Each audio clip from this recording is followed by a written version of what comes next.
Unit 6, page 49. Read. Exercise 2. Read and listen to the text. What's the big idea? When people try to make predictions about the future, they usually get them completely wrong. Like the prediction made by T.J. Watson, the head of IBM, in 1943. I think there may be a market for 5 computers in total in the world. Today, about 45 million PCs are sold every year in the USA alone, and computers are part of our everyday lives.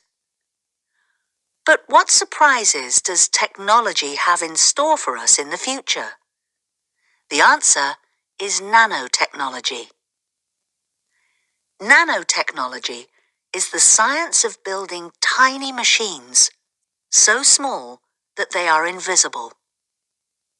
To give you an idea of the size of these machines, the difference between a nanometer and a meter, 2 units of length, is the same as the difference between a marble and the planet Earth.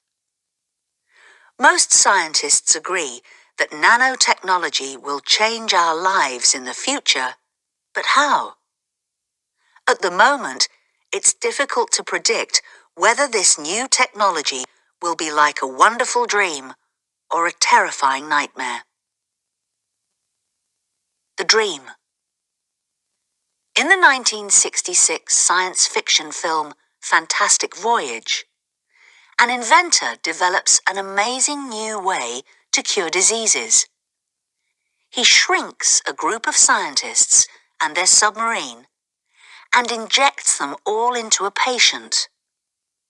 They then travel around the patient's body, visiting the different organs and repairing them. Of course, this is just a film, but the reality of nanotechnology is not very different.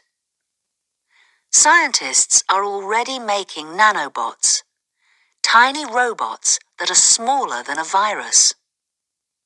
In the future, doctors might be able to inject these into a patient, and the nanobots will travel around the body and repair the diseased parts. The nightmare. Some people are worried that nanotechnology could be difficult to control. Nanobots might escape into the environment and damage people, plants, and animals.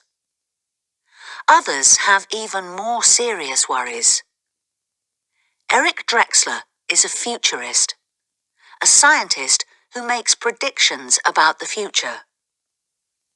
In his book, Engines of Creation, he predicted the invention of nanobots. He also described a special kind of nanobot that can make a copy of itself using the materials around it. And this is where the nightmare begins. In Michael Crichton's book, Prey, nanobots reproduce themselves so quickly that they consume all the materials around them and then look for more, and more, and more, eventually eating the world. Some people are worried that this might really happen. The most extreme predictions, which very few scientists believe, say that nanobots could destroy the entire planet in about 3 hours.